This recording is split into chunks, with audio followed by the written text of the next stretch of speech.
Oke, assalamualaikum warahmatullahi wabarakatuh. Kita kembali lagi di Tryout AKM. Jadi, misalnya ada teman-teman semuanya mau Tryout AKM, silakan bisa belajar di sini. Nah, ini dia. Nah, kalau yang kemarin itu adalah materi kelas 3, sekarang AKM di materi kelas 5. Oke, ini AKM literasi lagi ya di sini. Oke, dari teks 1. Bacalah teks berikut dengan seksama. Penampakan alam Indonesia. Kegiatan ekonomi di suatu tempat berkaitan erat dengan potensi di suatu daerah. Manusia berusaha memanfaatkan apa yang ada di sekitar lingkungannya untuk memenuhi kebutuhan hidupnya. Segala sesuatu yang ada di suatu daerah yang dapat dimanfaatkan lebih jauh dan disebut potensi daerah. Tanah yang subur, pemandangan yang alam yang indah, laut yang kaya akan ikan, merupakan contoh potensi yang ada di suatu daerah. A. Potensi alam wilayah daratan. Pada umumnya, wilayah daratan di Indonesia sangat subur. Di dalamnya terkandung berbagai kekayaan alam seperti minyak bumi, gas alam, emas, tembaga, serta bahan mineral lainnya. Nah, oleh sebab itu di Indonesia itu disebutnya tanahnya gemah limpah loh jinawi, subur ya, dan kaya akan sumber daya alam. 1. Dataran rendah. Dataran rendah merupakan dataran yang memiliki ketinggian 0 sampai 200 meter di atas permukaan air laut. Dataran rendah biasanya berada di dekat laut. Dataran rendah sering dimanfaatkan untuk pemukiman penduduk, pertanian, pertambangan, dan perdagangan. Tanaman yang cocok tumbuh di dataran rendah antara lain padi dan palawija.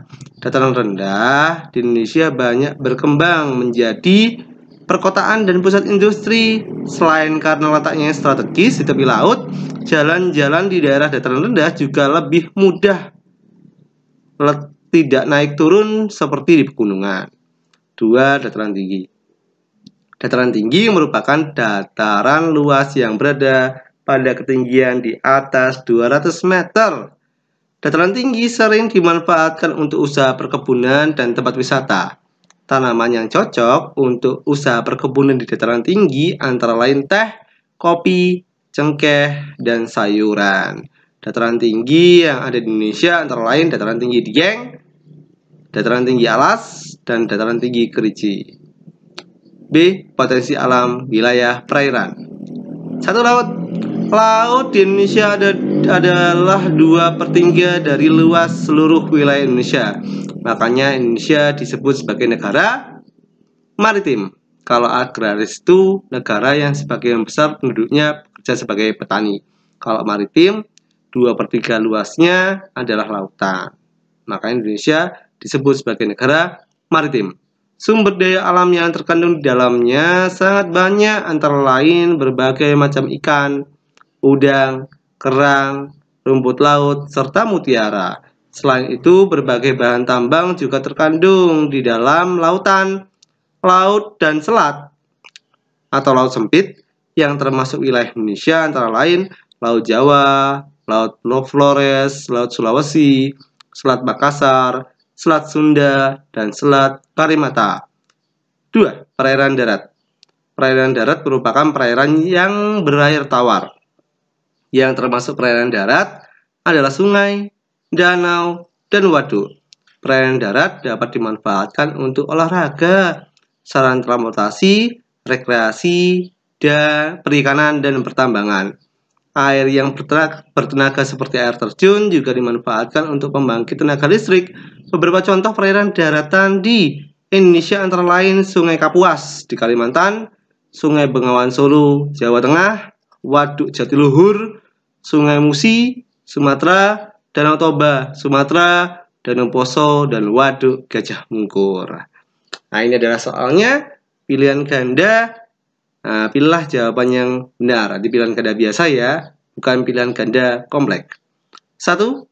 Kegiatan ekonomi masyarakat di suatu tempat sangat dipengaruhi oleh, jelas jawabannya, sumber daya alam.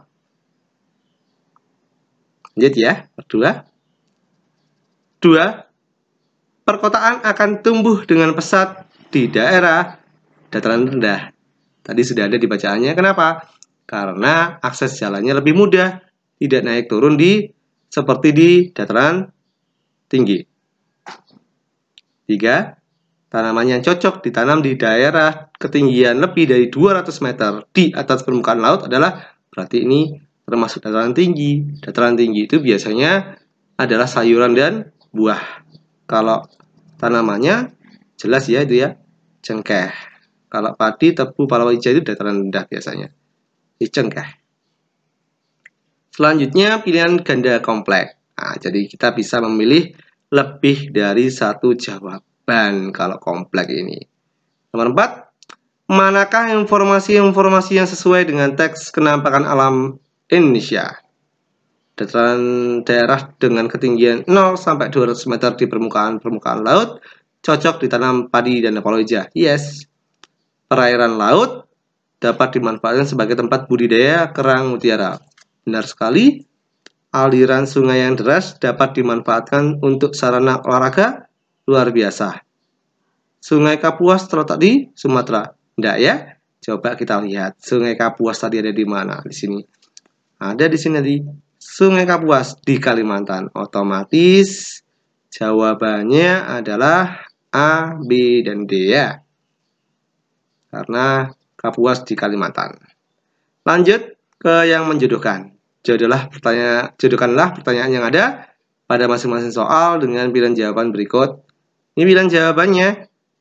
Pilihan jawaban berikut untuk nomor 5 sampai nomor 7. Berarti ada 3 soal. Pilihan jawabannya ada 6. Otomatis nanti 3 yang tidak terpakai. A. Jawa Tengah, B. Jawa Timur, C. PLTA, pembangkit listrik tenaga air di panel surya, E. minyak bumi, F. batu bara. Soal nomor 5. Dataran tinggi Dieng terletak di provinsi apa? Jawa Tengah, jelasan. 6. Industri energi terbarukan dalam pemanfaatan air sebagai sumber energi demi pemenuhan hajat hidup orang banyak adalah, jelas ya, menjadi PLTA, pembangkit listrik tenaga air.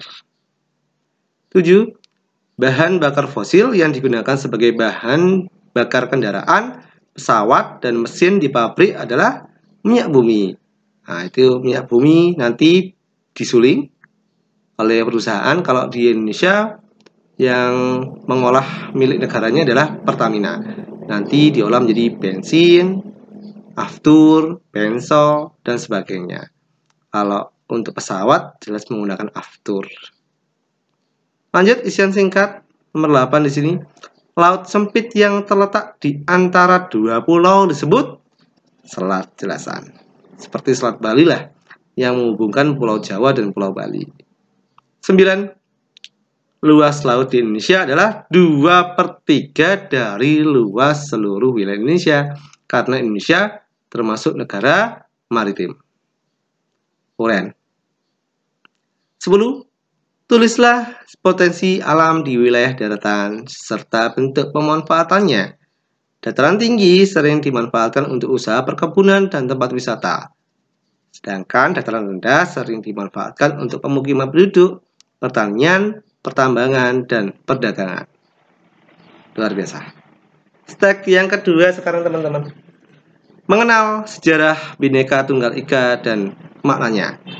Bhinneka Tunggal Ika merupakan semboyan bangsa Indonesia dan tertulis pada lambang negara. Frasa ini berasal dari bahasa Jawa kuno, artinya berbeda-beda tapi tetap satu jua. Jawa kuno yang dimaksud adalah namanya bahasa Sanskerta ya. Sini. Pada hakikatnya bahasa Indonesia adalah satu kesatuan. Semboyan ini digunakan untuk menggambarkan persatuan dan kesatuan bangsa dan negara kesatuan Republik Indonesia. Bagaimana sejarah awal mengenai Bhinneka Tunggal Ika? Berikut sejarah serta maknanya. Bhinneka Tunggal Ika yang berasal dari bahasa Jawa kuno diambil dari kitab atau Kakawin Sutatoma, karangan Empu Tan Tular pada masa kerajaan Majapahit sekitar abad ke-14 Masehi.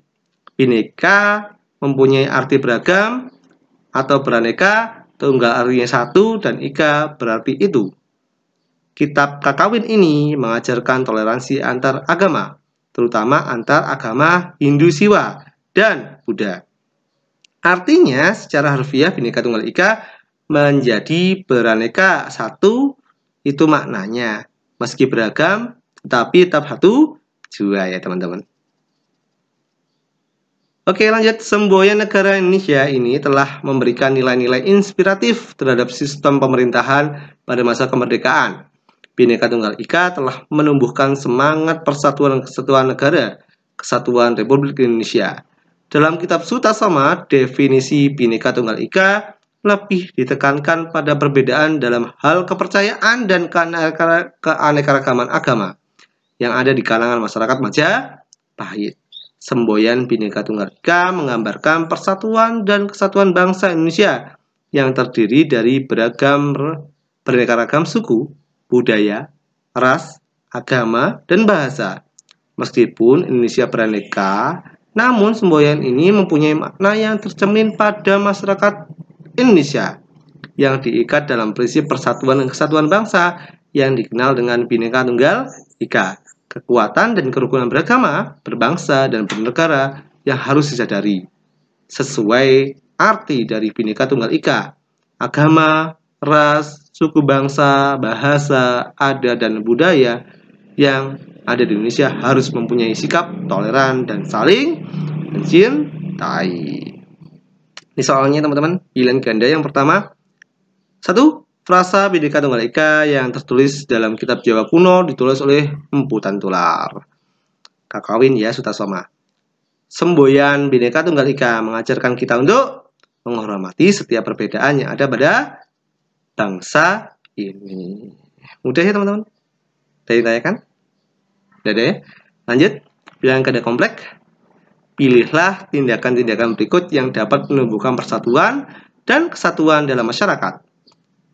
Jelas ini, memiliki perasaan sebagai satu bangsa dan satu tanah air walaupun berbeda suku, budaya, dan agama. Kalau ini bukan, ikut serta dalam acara damburi nasional untuk dapat berinteraksi dengan teman-teman yang berasal dari daerah, suku, dan agama yang berbeda. Kalau kurang berproaktif, bukan.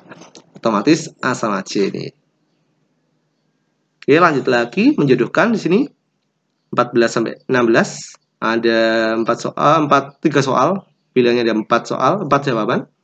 Di sini A. Singosari, B. Majapahit, C. Semboyan bangsa Indonesia di lambang negara Indonesia.